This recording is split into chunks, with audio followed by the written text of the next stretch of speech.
Are we live too? You're not live yet. I'll let you know as soon as we are. Well, it should tell me as well. So, Yeah. So, Rich, to grow.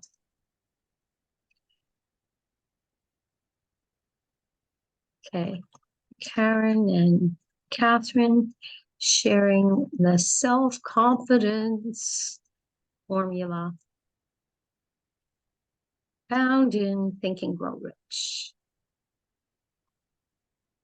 by Napoleon Hill. I love the self-confidence formula.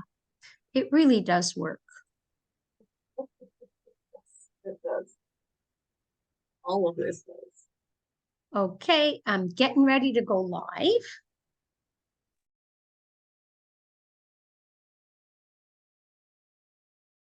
Hello. Hi, I don't know if we are live. Yes, we are. Well, I'm going to shut down the. Hi there, Karen. Hello. How are you today? I'm excited. I'm happy. And I'm not sleeping well these days because my mind isn't stopping. And yes, Jean, I have my red light. I haven't used it, so maybe I should get using it. It would help on that note. Oh, to sleep, is that a thing? Okay. Yeah, it is. We'll get Jean spoke about it, so we'll get him back in to speak about it soon. But there are ways, to help you sleep. It would help that I didn't have caffeine in the form of a Pepsi Cola. Oh, yeah, that would definitely help if you didn't have that. I should But get. we're adults. We know what we need to do. Sometimes we just don't do it, and that's life. And that is life. So it's exciting. We're here to talk about Think and Grow Rich. But what are you thinking about the science of getting rich that we do in book club?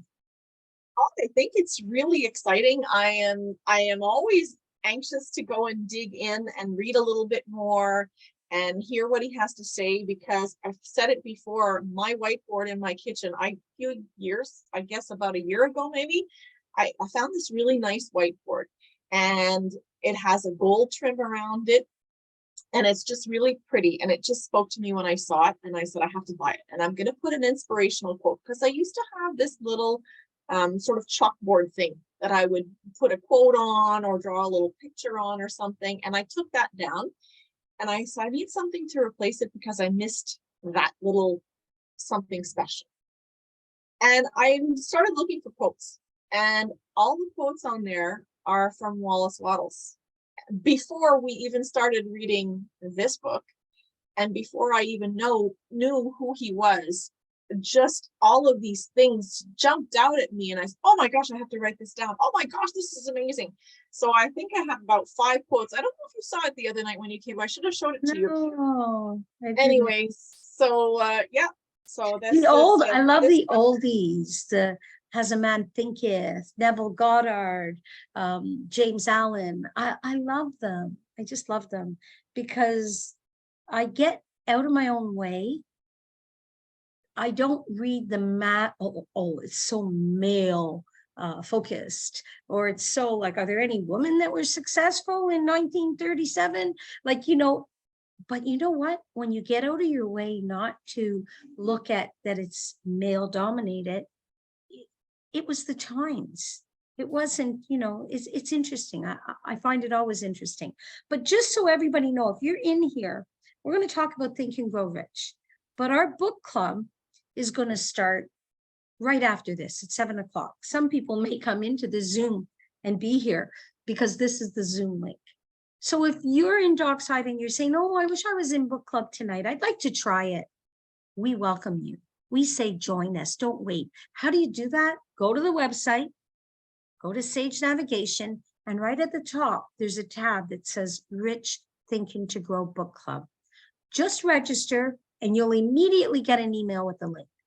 And don't say, is it for me? Can I do it? I don't have the time. I don't have the book. You don't need anything but yourself.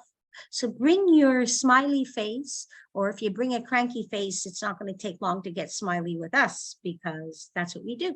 Read and share and have fun. So if we go to what we want to talk about tonight, now that I've got past that. So tonight we're going back and we're going to be talking about Think and Grow Rich by Napoleon Hill, book written in 1937. And tonight we're going to continue with the second step toward riches, faith. Last week we spoke about the second step, faith, and the self-confidence formula, step 1. Tonight we're going to be talking about going a little bit deeper into step 2. So let me start by reading step 1. Well, the first 2 steps, in fact. Self-confidence formula. First, I know that I have the ability to achieve the object of my definite purpose in life. Therefore, I demand of myself persistent, continuous action toward its attainment, and I here and now promise to render such action. Second, I realize the dominating thoughts of my mind will eventually reproduce themselves in outward physical action, and gradually transform themselves into physical reality. Therefore, I will concentrate my thoughts for 30 minutes daily upon the task of thinking of the person I intend to become, thereby creating in my mind a clear mental picture of that person. Wow. Well, Karen, the first thing I would say, anybody that wants to know our insight on the first part of this, because there's 4, all they have to do is go to the YouTube channel. We loaded it up. And our session last week is on the YouTube channel under the section, there's all kinds of stuff there. If you like it, why not click like? Subscribe to the channel and you'll never miss anything. So and the first YouTube channel is called Sage Navigation, just if anybody doesn't know. Thank you. I had a time finding it. I was looking under all kinds of different things, and then I said, oh, okay, I found it. Yeah, and there's, when we go live in Facebook, different things we do, we put in there. But here's the thing. So we're not going to talk about the first step today. I love the fact that if you study Napoleon Hill and you study the principles of success, there's 17 of them. If you do Think and Grow Rich, there's 13 steps he shares to getting rich. And then there's like the definite purpose, how to set a goal, that has 6. And this one has 4. So if we share, I'd love to have a conversation with you on the second step. If we read that a little slower and talk about how it reflects in our life. So I realize the dominating thoughts of my mind will eventually reproduce themselves in outward physical action and gradually transform themselves into physical reality. Oh, let's stop there. I think it's really interesting there. When you say dominating thoughts, now, I can tell you, if you watch the news and you hear about the economy, or you hear about the housing market, or you hear about anything that's happening, what do you think you're feeding your mind? You're going to become a wreck. You're going to be fear-based. So you get to do something. You have the responsibility to monitor your mind. How do you know? Just look at your actions. Whatever's happening in your life, if you know what, your debt is, ça monte, ça monte, ça monte, ça augmente. Là, je suis tellement en dette. Là. If you're finding yourself owing everybody, owing everything, look at what you're thinking. Are you worried about money? Are you thinking only about money? If you find, oh, I'm not sleeping. I just did it when I started the conversation. I'm not sleeping enough. I'm not sleeping enough. Oh yeah, keep telling myself that. Yes, Roxanne. Why don't you join us, Roxanne? Come in early. We're live. It's the same link. So Roxanne's a member in book club and she's here. I see her in Dockside. But when we talk about dominating thoughts, I'm going to share something I just recently learned. Though I understand it, it wasn't as simply put as Napoleon Hill shared. So you think your dominating thoughts are what you are aware of. Most people. You know what you're thinking. You know what you're thinking. I just look out and I see the sun and I think it's beautiful. So I think that's my dominating thought. But I'm not sharing that I got a sunburn earlier today while sitting in the sun. And my subconscious mind is remembering earlier today how I was burning my arms with the sun. I forgot to put sunscreen on. See how it's working? So are my dominating thoughts this beautiful sunshine? Or are my dominating thoughts about my uncomfortableness and I don't have a sunburn, but I'm giving an example. I don't want to talk about that. And I don't want to talk about weight. I want to talk about just an average day of your life. It's raining. Oh, it's raining today. But you know what my dominating thoughts are for rain? Because my dad used to say, put on your bathing suit on. Here's your swimming pool. So what do you think? When it rains, I feel like, goody, goody. I don't put my bathing suit on. But I can tell you, I tempt myself very regularly to put those rubber boots on and go splash in the puddles, even at 64. So But what you am I? know what? There's something to all of these beautiful little stories that you tell. All of these things are stuck somewhere, planted somewhere, cemented somewhere in your subconscious mind, and they come out. And yours is filled with beautiful flowers, your garden of your subconscious mind. I'm sure there's weeds that grow there sometimes. I We all have worked. that. But you worked hard at it. I know that. And we all have those things, and we all have to work at it to take them out and reprogram sometimes what's coming back to us.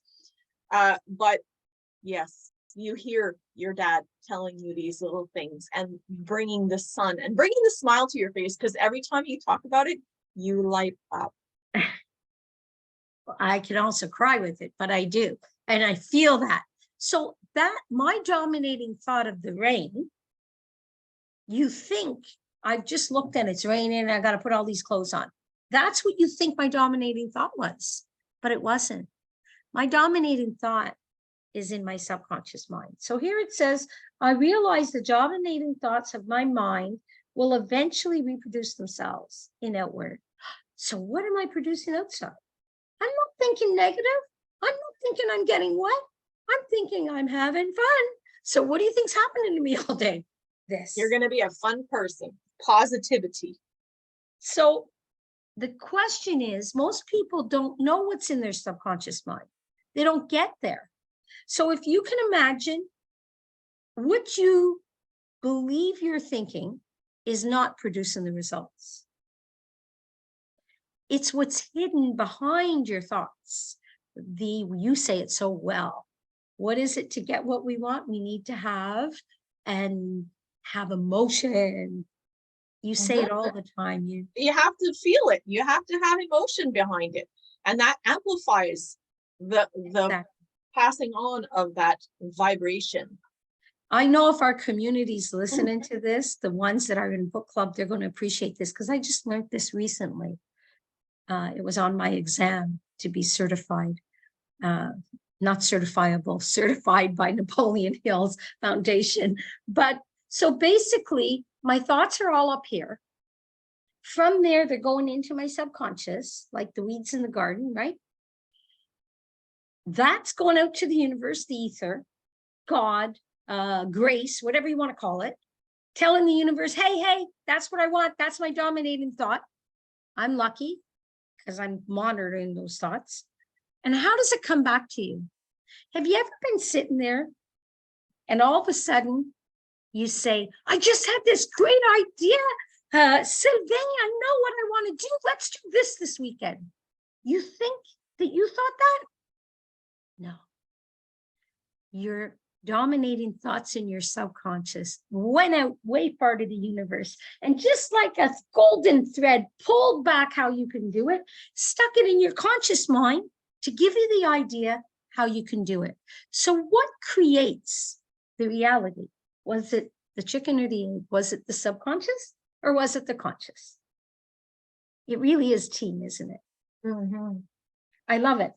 And so, it's interesting. I'm going to bring in Wallace Wattles into this.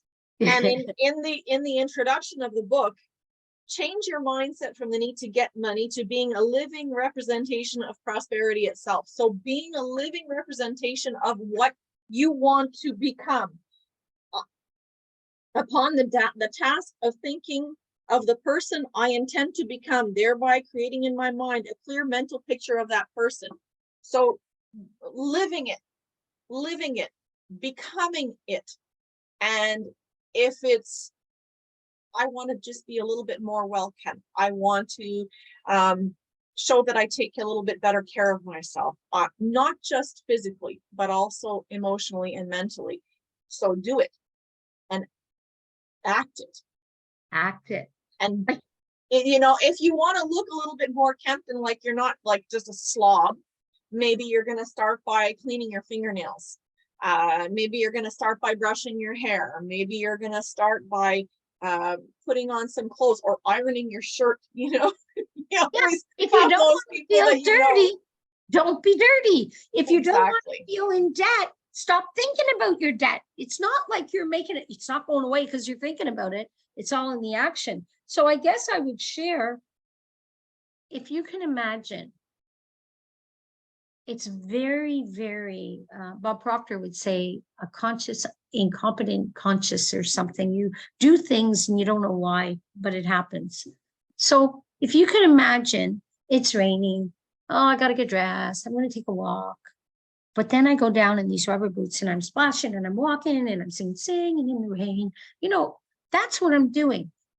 What do you think happens to everybody that runs into me? And somebody will say, why is everybody smiling at you? I don't know. No, I don't know. Well, excuse me. Maybe by design, we can make this happen more often, because this is what this is saying, right? So this goes into a physical reality, gradually transforming into physical reality. So I am bringing physical reality into my world. That's what I'm doing. I'm bringing happiness. So I will concentrate. So I'm not doing it by accident anymore. Now I've decided this works. This stuff is kind of cool. I went through a period I felt unloved, totally unjustifiable. I was so loved. I had more love in my life that anybody would deserve, and everybody deserves lots of it. And I just didn't feel it. Something got stuck in my mind that made me, and it wasn't on a conscious level, so I couldn't even fix it. Well, I'll tell you, when I realized what I was feeling, I didn't really like it. So I created an affirmation and I reprogrammed my mind, because the only way is to repeat something to your mind to eliminate that limiting belief, that paradigm, that negative thing. So what did I do? I said, I am love. Yeah, I am love, because that makes you kind of independent. I don't need anybody else to love me. I am love, and I am loved. I hit both. I didn't want anything of that feeling of loneliness or not love. So I grabbed both of them. I am love and I'm loved. I wrote it, I read it, I listened to it. You want to know something? I could spend my time alone with nobody coming to visit me, with no phone call. I never feel lonely, and I always feel loved. It works. And this is it. So I'm going to concentrate my thought for 30 minutes. I'm not really good at that 30-minute thing. So I did it to realize 30 minutes is a lot of time. I'm missing reading a new chapter of a book. I can do 5 minutes. I started with 30. No, can't do that. I did 10. I didn't feel guilty, because you know what? The book is guiding you. Do it their way, but don't give up the exercise because you don't have 30 minutes. Do it for 1 minute. Do it for 2 minutes. Just do it. Right? Now, there's something that you didn't mention is when you were saying, I am loved, I am love, and I am loved. It wasn't just blah, blah, blah, blah, blah, blah, blah. I'm love and I'm loved. I'm loved. You forgot to mention that you can actually conjure that feeling up in your gut or in your heart or wherever you want to conjure it from. And that feeling that you attach to it is what makes all the difference, because you got that warm, fuzzy feeling inside and you knew you were loved, because that's what love feels like. So you know what love feels like. I focused on that. I focused on the moments that I was loved. I focused on my father's face when he'd see me. And my grandfather, he was the moon and I was the sun. And it was clear when I walked in the room. Okay, no matter where he was or what was going on, I focused on the friends that without a word, I knew they were on my side. Even if they disagreed with me, they'd catch me later. I focused on my mother, who would smack me in the head for doing something wrong, but never embarrass me in front of anybody else. She saved that for later to correct me. I focused on my father saying, reprehend Reprimand. the behavior. Don't break the spirit. So I filled my spirit with that. You're right. So right. Our community is going to join us in 5 minutes, but there's still a little bit here. What does it say here? Upon the task. How do you feel when you hear that word? Upon the task. I'm curious. Is a task something, do you feel it's a chore? Like, oh no, that's work. Like, it's definitely a synonym for chore. And you know what? The investment in this, I don't know. I don't know. It's just fabulous. It is. So what's the next thing it says? Upon the task of thinking of the person I intend to become. Whoa. I never think about who I want to become. I think of who I am. And if the reality physically is not moving fast enough, that's not my problem. It's coming. I'm telling you who I am. I'm telling you I am love. I'm telling you I am loving. If the universe, if my friends don't see it yet, they'll get it. Maybe they're just slow. Don't worry about what's going on outside of you. Not who you're going to become. Don't wait to become it. Be it today. Like, this is not just reading, and that's why you want to be in book club with us. These are the things we do. We tear the stuff apart. We dissect it. We figure we're doctors of the book, because really, if we were doctors, we'd be taking the body and we'd study all these things. Well, that's what we do with these paragraphs. We say, well, I don't know. What do you think he meant by that? No, I don't know. And you know what? Thereby creating in my mind a clear mental picture,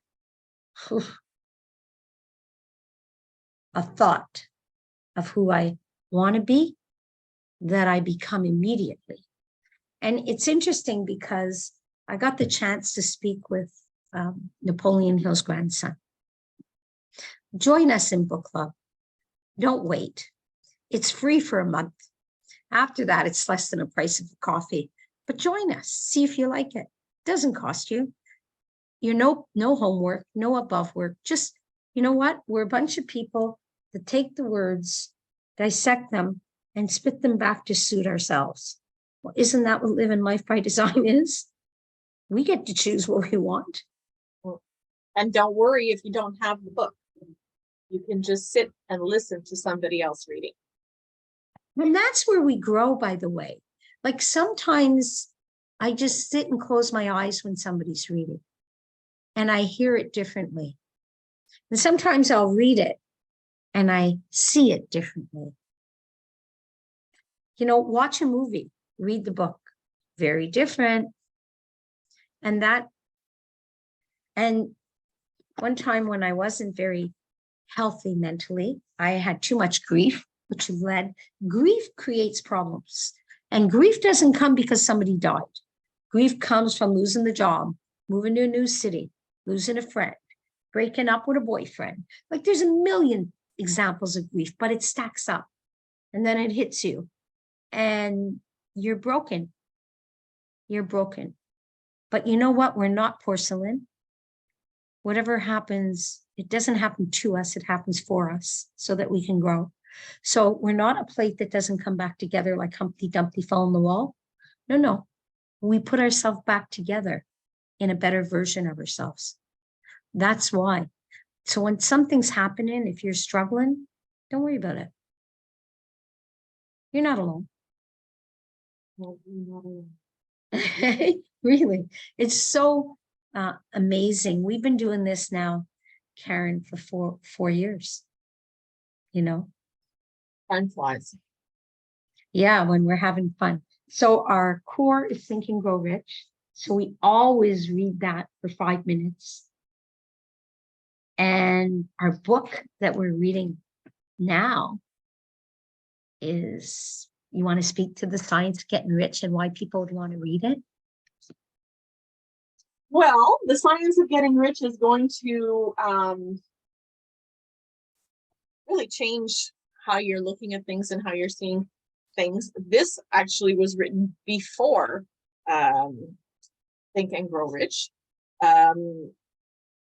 1911 it was written. So this book actually inspired Rhonda Byrne, who, as many people know, wrote The Secret and The Magic and a few others along those lines. And if that book can bring that much to so many other people, it's going to bring a lot to us too. I love where they talk about, so I've read the book, I read chapters. Bob Proctor, I'm going to turn the light on behind me. Bob Proctor spoke to reading chapters 4, 7, 11, and 14 regularly. I love the law of increase. What I want for myself, I want for everybody else. And there's no competitive mind. That was an interesting thing for me, because it's a hard thing to say, no competitive mind. But if you've ever been in a mastermind alliance, if you've ever worked with people and created something, you find out when you're open and not threatened that somebody may compete and take your idea, you find out that you have new ideas, you grow. So I'm going to turn off the recording. Just sign up if you want to join us. Hi, Roxanne.